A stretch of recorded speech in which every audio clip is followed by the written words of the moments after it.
Bonjour, bienvenue dans le fond du garage. Introduction à une petite série de tutos sur FreeCAD. Donc là, la première vidéo va vous faire découvrir le logiciel. Alors je survole très rapidement, je vous montre comment je réalise une pièce. C'est une boîte, c'est tout simple. Mais ça va vous permettre déjà dans cette première partie, ainsi que la deuxième qui suit, pour faire des vidéos de 5 minutes à peu près, comment on fait simplement une pièce avec un logiciel paramétrique comme FreeCAD, et j'introduirai d'autres vidéos dans la foulée.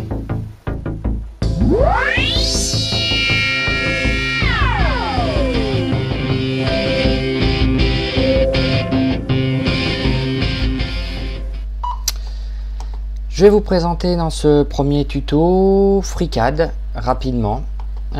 J'ai volontairement réduit l'ensemble des ateliers du logiciel au minimum pour pas que vous soyez perdus. On va créer un nouveau ensemble qu'on va appeler boîte. Pourquoi boîte? Parce que c'est ce qu'on fait la plupart du temps en premier lorsqu'on fait une impression 3D. FreeCAD est un logiciel paramétrique, c'est assez bizarre aux premières approches, mais on s'y fait assez rapidement. On va commencer par créer un sketch, c'est-à-dire tout simplement un brouillon sur un des axes, donc un des plans qui existent. Et cette boîte, on va lui donner un aspect de U. Donc pour ça, je prends, là, on a les différentes possibilités de dessin qui existent, les points, les traits, les arcs, les cercles. Ça c'est le tour d'un cône, là c'est le multipoint, carré, enfin voilà, j'ai pas besoin de vous expliquer tout, vous voyez. On va prendre ça comme ça, ça comme ça, comme ça, comme ça, comme ça, et comme ça. Voilà. Chaque courbe ou chaque point, qui sont en rouge ou en blanc, possède une contrainte ici. Celle-ci est la contrainte qui impose la verticalité à la ligne. Donc je vais faire la même chose pour celle-ci, je vais lui imposer l'horizontalité. Voilà.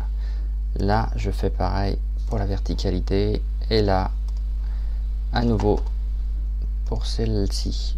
Vous voyez, pour l'instant rien de compliqué, ça impose la verticalité, l'horizontalité des courbes et des droites. Ensuite, moi ce que j'aimerais, c'est que celle-ci et celle-ci soient identiques. Donc on lui dit qu'ils doivent être égales. Du coup, on se retrouve avec des courbes qu'on ne peut plus déplacer autrement. Donc ces deux-là sont forcément identiques, ces deux-là forcément identiques. Et là, moi j'aimerais bien que ça et ça soit identique. Voilà. Maintenant, je veux que ça fasse 4 cm. Et donc je vais lui indiquer que ça fait 4 cm. Tout fait 4 cm. Et je veux que cet espace-là, donc cette zone qui se trouve ici, fasse aussi 4 cm. Pour ce faire, je fais la même chose et je lui indique 4 cm.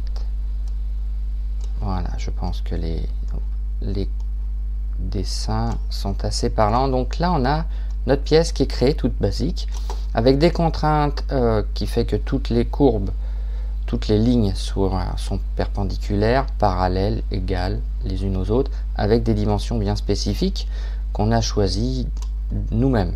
Et c'est en ça que c'est paramétrique, c'est parce que même une fois la pièce créée, je pourrais revenir sur ces dimensions qui apparaissent là. Sur le côté gauche, ici, on trouve les différentes informations liées à la figure qu'on vient de dessiner. Les lignes, qui sont là dimensionnées comme des arêtes, quand on clique dessus, on les voit apparaître, donc on peut les effacer directement. Les contraintes qu'on a imposées, donc là on voit c'est une contrainte verticalité, une contrainte de jonction entre deux lignes.